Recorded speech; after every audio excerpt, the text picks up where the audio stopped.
تو وہ بڑے بڑے آئی اسپیشلسٹ تھے وہاں بیٹھے ہوئے, 4-5 ڈاکٹر. نظر تو ٹھیک آئی تھی, کچھ کوئی نزلے کی وجہ سے تھا یا واللہ عالم کیا مسئلہ تھا.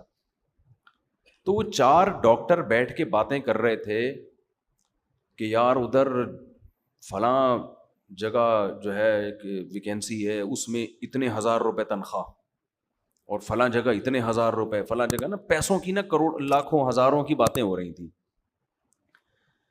میں 15 منٹ بیٹھا تو مسلسل یہی باتیں, یعنی پیسے سے بات شروع اور پیسے پہ ختم.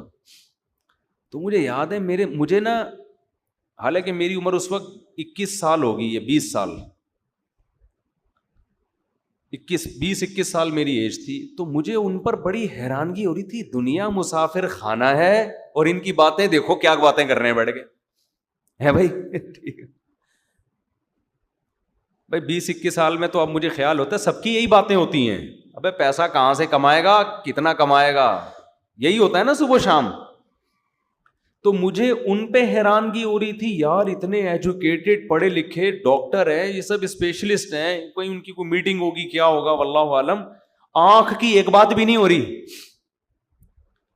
اپنی فیلڈ سے متعلق باتیں کریں نا تو اچھا لگے گا, جو نالج والی باتیں کہ یار آپ کو پتہ ہے کہ نئی ریسرچ آئی ہے آنکھ کے بارے میں, یا شیئر کر رہے ہو معلومات.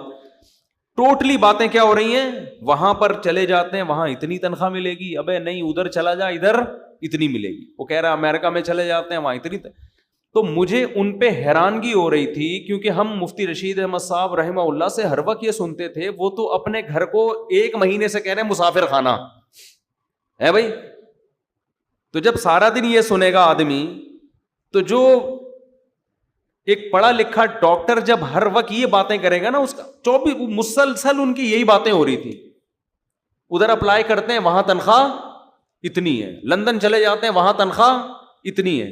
تو مجھے لگا کہ یار ان لوگوں نے جو آئی اسپیشلسٹ بنے ہیں نا, یہ صرف کس کام کے لیے بنے ہیں, پیسہ کمانے کے لیے, اور کوئی مقصد ہی نہیں ہے. چلو پیسہ بھی کمانے کے لیے انسان بنتا ہے, لیکن باتیں تو نہ کرے نا. بس بھائی تو ایک دفعہ بول دیا لندن میں یہ, امریکہ میں یہ, فلاں جگہ اتنے پیسے, ختم, اب کوئی اور بات کرو. لیکن مسلسل کیا بات ہو رہی ہے, پیسہ پیسہ پیسہ پیسہ, مسلسل کنٹینیو اسی بات کو دہرایا جا رہا ہے. تو مجھے اس وقت بڑی حیرانگی ہو رہی تھی. اب میں سوچتا ہوں کہ مجھے حیرانگی کیوں ہو رہی تھی. اس لیے ہو رہی تھی کہ 24 گھنٹے ہم بات کیا سن رہے تھے, دنیا کیا ہے, مسافر خانہ, یہ دل لگانے کی جگہ نہیں ہے. اب بتاؤ, وہ ڈاکٹروں کو میں بے وقوف لگ رہا تھا اگر میں ان کے پاس بیٹھ کے یہ بات کرتا, ڈاکٹر صاحب دنیا مسافر خانہ ہے, آپ کو ہو کیا گیا, ادھر 1 لاکھ مل رہے ہیں, ادھر 2 لاکھ مل رہے ہیں, ادھر 4 لاکھ مل رہے ہیں, تو بس کرو یار, کوئی اور بات کر لو بیٹھ کے. 4 لاکھ مل رہے ہیں تو کیا کر لیں, کوئی اور بات کرو. تو وہ مجھے کیا سمجھتے, یہ کون ہے, بے وقوف, اور مجھے وہ کیا لگ رہے تھے, بے وقوف. میں ان کو الو سمجھ رہا تھا, اور وہ اس مولوی کو کیا سمجھ رہے تھے, اگر میں اپنی دل کی بات ان سے شیئر کر لیتا تو مجھے کیا سمجھتے, وہ بے وقوف. اگر میں ان سے کہتا وہاں بیٹھ کے کہ بھائی آپ جو کہہ رہے ہو کہ فلاں جگہ آپ جاب کر لیں تو آپ کو 1.5 لاکھ ملیں گے, اس کو 2 لاکھ ملیں گے, تو بس کرو, کوئی اور دنیا مسافر خانہ ہے, اس کو اتنی لفٹ کیوں کرا رہے ہو. میں اگر یہ بیچ میں ٹوک دیتا ان کو تو وہ غصہ کرتے نا, بولتا بھائی مولوی تو اپنی آنکھیں چیک کرا, پتلی گلی سے نکل یہاں سے, پاگلوں والی باتیں نہیں کرو. پھر کہتے ہیں ہاں بتا کیا کہہ رہا تھا تو, 2 لاکھ کہاں مل رہے تھے, پھر دوبارہ وہیں سے جہاں سے چھوڑا تھا نا وہیں سے شروع کر دیتے. اب آپ بتاؤ بات کس کی صحیح تھی.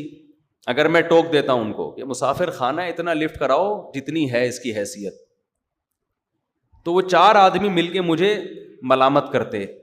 لیکن مجھے غالب گمان یہ ہے, کیونکہ یہ بہت پرانا واقعہ ہے, 20-25 سال ہو گئے, مجھے لگتا ہے ان میں سے 3 کا کم از کم انا للہ ہو چکا ہوگا اب تک, کیونکہ وہ ایجڈ تھے تھوڑے. 3 کا نہیں تو کم از کم 2 کا تو ہو ہی چکا ہوگا انا للہ. شتر مرغ کے بچے جب آپ پالتے ہیں نا تو 50% زندہ رہتے ہیں, 50% اس میں مر جاتے ہیں. ٹھیک ہے نا, جنرل نالج. تو اسی طرح جب آپ کی ایج 50 سال کے کسی بندے سے آپ ملتے ہیں تو آپ 20 سال کے بعد یہ پیشگوئی کر سکتے ہیں پاکستان میں کہ جتنا شتر مرغ کے بچوں میں مرنے کا ریشو ہے نا 50 سال کے آدمی کا 20 سال بعد ان میں بھی کم سے کم 50% ریشو، یعنی آج جو 50 سال کا ہے ان میں 10 آدمی اگر 50-50 کے نظر آئیں تو آپ پیشگوئی کر سکتے ہیں کہ آج سے 20 سال کے بعد آپ میں سے 5 آدمی انا للہ ہو چکا ہوگا نا. 70 تک کراس کرنے والے بمشکل 50% ہوں گے، بمشکل. بہت بڑی بات کہہ دی میں نے، یعنی ورنہ تو امید ہے کہ سبھی مر چکے ہوں گے، لیکن وہ ڈر جائیں گے وہ کئی نہ مر جائیں کہیں. حقیقت ہے جو آج 50 سال کا ہے نا، اگر 10 آدمی آج 50 سال کے ہیں تو 20 سال کے بعد ان میں سے 5 کا انا للہ، کم سے کم 5 کا انا للہ ہو چکا ہوگا، بمشکل 5 بچیں گے جو اگلے سال پھر یعنی 1-8 سال کے بعد وہ بھی چلے جائیں گے دنیا سے. کیونکہ پاکستان میں زیادہ تر لوگ 70 سے پہلے مر جاتے ہیں. ان میں ڈاکٹر بھی ہیں، حکیم بھی ہیں، انجینئر بھی ہیں، سائنسدان بھی ہیں، سب 70 کو کراس کرنے والے لوگوں کا ریشو بہت کم ہے. اب آپ بتاؤ وہ جو باتیں کر رہے تھے 1.5 لاکھ 2 لاکھ 3 لاکھ، میں یہ جب یہ واقعہ آپ کے سامنے سنا رہا ہوں تو ان 4 میں 2 کیا ہو چکے ہیں؟ قبر میں لیٹے ہوئے. اب ان کو اللہ زندگی دے، آپس میں ذرا گپ شپ لگاؤ، وہ بات کریں یار ہم اس دن کہہ رہے تھے 2 لاکھ 3 لاکھ 4 لاکھ، ہم نے تھوڑے سی زندگی کے پیچھے کیا، ہمیں پتا ہوتا اتنی جلدی قبر میں آنا ہے تو چلو 2 لاکھ والا بھی ٹھیک تھا، 4 لاکھ والا بھی ٹھیک تھا. روٹی تو سبھی کو مل گئی، کیا خیال ہے؟ کھانا سبھی کو مل گیا، 2 لاکھ والے کو بھی مل گیا، 4 لاکھ والے کو مل گیا.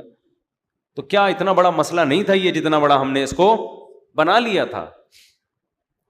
اور 2 لاکھ والا جب 4 لاکھ والا ہوتا ہے نا، اس کی تنخواہ جب ڈبل ہوتی ہے تو ایج اتنی ہو چکی ہوتی ہے کہ وہ 4 لاکھ سے وہ چیزیں خرید کے کھا ہی نہیں سکتا جو جوانی میں 50,000 سے کھا سکتا تھا.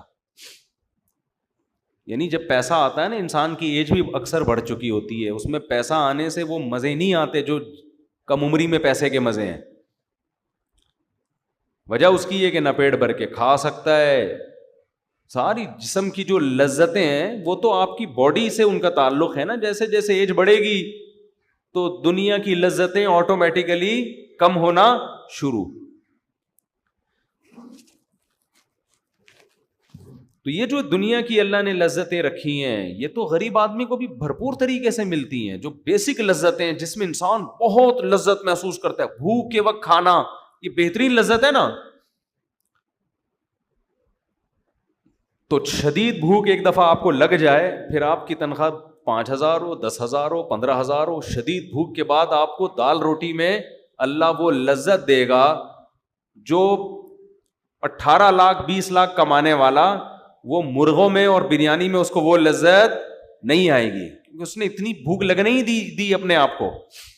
تو یہ لذتیں تو شدید نیند جب آ رہی ہو تو فٹ پاتھ پہ سونے کا مزہ اور گدے پہ سونے کا مزہ برابر ہو جاتا ہے. تو اس لیے میں یہ عرض کر رہا ہوں، چونکہ ہم سارا دن لوگوں سے ملتے ہیں اور مختلف فیلڈ کے لوگوں سے، یونیورسٹیوں میں پروفیسروں سے، ہمارے یونیورسٹی کے جو لوگ ہیں ان کو پروفیسر پڑھا رہے ہوتے ہیں. پروفیسر کوئی سائنٹسٹ ہوتا ہے، وہ سائنس کی چیزیں پڑھا رہا ہوتا ہے، وہ اس کے ٹاپک میں قبر اور آخرت نہیں ہوتی. تو اس کا نتیجہ کیا نکلتا ہے؟ آہستہ آہستہ آہستہ جب ایک دن ایک بات سنے گا، 2 دن سنے گا، 3 دن، 10 سال، 15 سال، 20 سال، 30 سال ایک جیسے ٹاپک سن کے، اور جن کا سب کا تعلق دنیا سے ہے، تو دنیا ہی اس کے دماغ میں ٹھسے گی کہ نہیں ٹھسے گی؟ اس لیے پھر اس کو یہ باتیں کہ موت کے بعد حساب ہے، ہم آئے آخرت کے لیے، یہ باتیں عجیب سی لگتی ہیں اس کو. تو جو باتیں بار بار سنتا ہے نا اس سے متاثر ہوتا ہے. میں یہ بات بتا رہا تھا، وہ اکثر میں اس پہ ایک چٹکلا بھی سناتا ہوں. ایک گاؤں میں ایک بندہ تھا، اس کو کسی نے جا کے کہا کہ تو یہاں بیٹھ کے کیا کر رہا ہے، تجھے پتا نہیں ہے تیری بیوی بیوہ ہو گئی ہے، تو گھر جا. اس نے کہا کم بخت، میں زندہ ہوں تو میری بیوی بیوہ کیسے ہو گئی؟ میری بیوی بیوہ کیسے ہو گئی؟ وہ چلا گیا بندہ. اتنے میں دوسرا بندہ آیا، کہنے لگا یار تو یہاں گاؤں میں بیٹھا ہوا کنواں کھود رہا ہے, نہر بنا رہا ہے, تجھے پتہ ہی نہیں کم وقت ادھر تیری بیوی کیا ہو گئی ہے, بیوہ. اس کو